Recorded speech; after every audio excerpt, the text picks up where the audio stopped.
Hello friends, ఈరోజు chicken pakoda ఎలా తయారు చేసుకుందామో చూద్దాం. ముందుగా చికెన్ని శుభ్రంగా కడుక్కొని ఒక బౌల్లోకి తీసుకుందాం.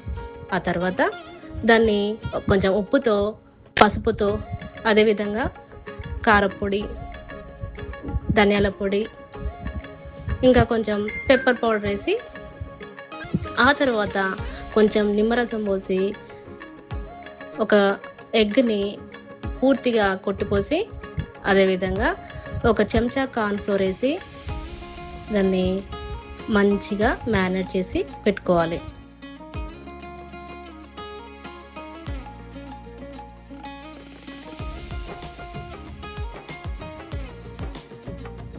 చిల్లీ ఫ్లేక్స్ కూడా వేసుకుందాం, ఎందుకంటే కొంచెం ఘాటు ఘాటుగా కారంగా బాగుంటుంది.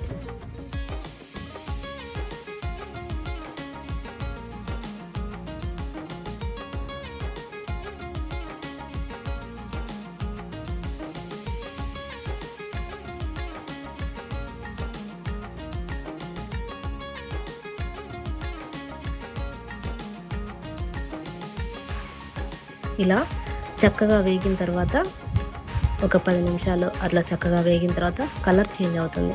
మంచి గోల్డెన్ కలర్ వచ్చేంత వరకు వేయించుకోవాలి. ఈ విధంగా వేగినప్పుడు లోపల బయట చాలా చక్కగా వేగుతుంది. ఆ తర్వాత ఒక ప్లేట్లో పక్కన తీసి పెట్టుకోవాలి.